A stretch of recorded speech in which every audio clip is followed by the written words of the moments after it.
Imagine finally getting the right answer on the most important test of your life and immediately being called Satan for it. That's what happens to Peter in Mark chapter 8. He correctly identifies Jesus as the Messiah the moment the entire gospel has been building toward, and Jesus responds with the harshest possible rebuke. Peter got the title right, but the definition catastrophically wrong. This moment reveals something that would have scandalized every first century Jew. The Messiah wasn't coming to conquer Rome, he was coming to be executed by it. To understand why Jesus reacted so harshly, we need to see where this confession fits in Mark's larger story. Peter's confession isn't just one sin among many. It's the structural hinge of the entire gospel.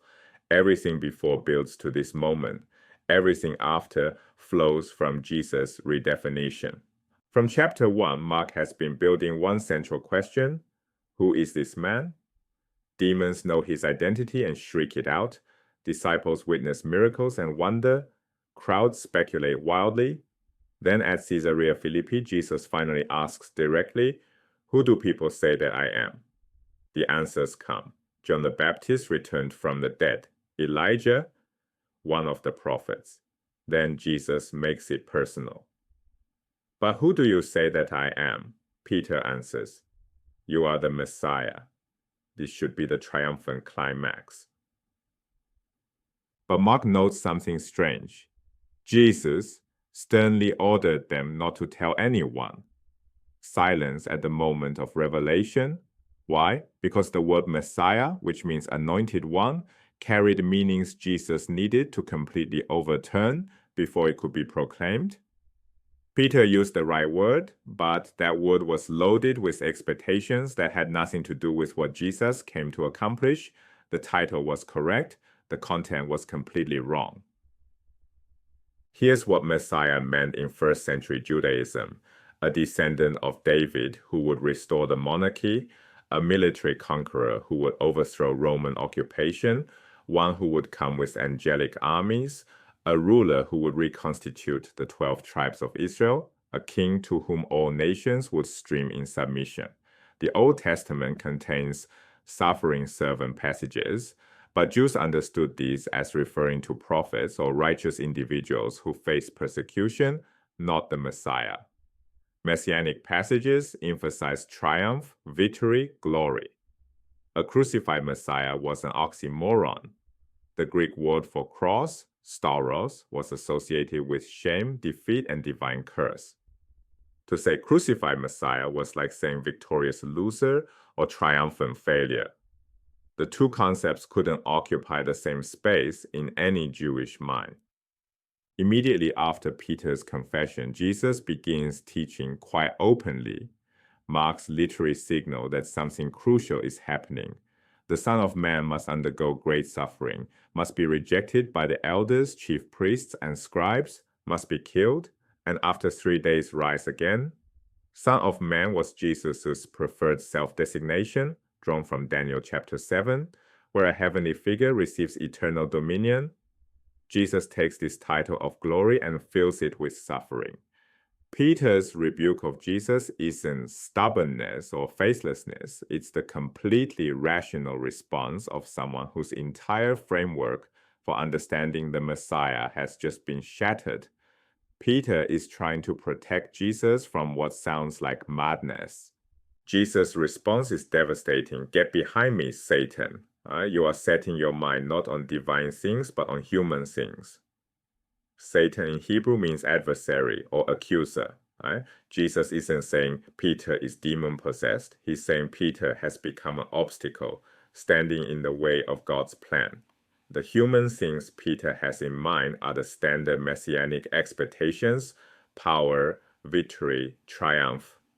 The divine things Jesus has in mind are suffering, rejection, death, and resurrection. God's definition of victory looks like defeat. Jesus doesn't stop with his own suffering. He extends the pattern universally. "If any want to become my followers, let them deny themselves and take up their cross and follow me."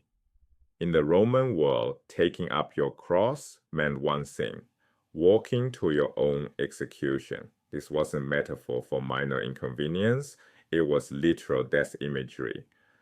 Then the paradox, now those who want to save their life will lose it. Those who lose their life for my sake will save it. Mark establishes a theological pattern that applies to everyone. Suffering must precede glory. No exceptions, no shortcuts. 6 days later, Jesus takes Peter, James, and John up a high mountain.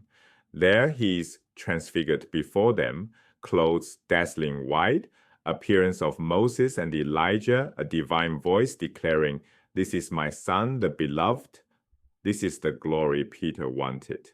But notice the timing. The transfiguration comes after the suffering teaching, not instead of it. Mark's placement is deliberate, and even here, secrecy continues. Jesus commands, "Tell no one about what you have seen until after the Son of Man has risen from the dead." The glory confirms Jesus' identity, but the suffering remains the path. The disciples can't proclaim the glory until they understand it comes through the cross. Well, everything after chapter 8 must be read through this lens. Jesus is heading toward Jerusalem, toward rejection, toward the cross. Mark will show the disciples repeatedly failing to understand. Right after the second passion prediction, they argue about who is the greatest. Right after the third, James and John request seats of honor in the kingdom. They keep expecting triumph. Jesus keeps teaching suffering. Mark is asking readers the same question Jesus asked Peter. Who do you say that I am? The answer requires more than correct vocabulary. It requires accepting a Messiah who redefines power itself. Not power over others, but power through self-giving. Not victory through conquest, but victory through apparent defeat. First century Jews expected triumph. They got crucifixion.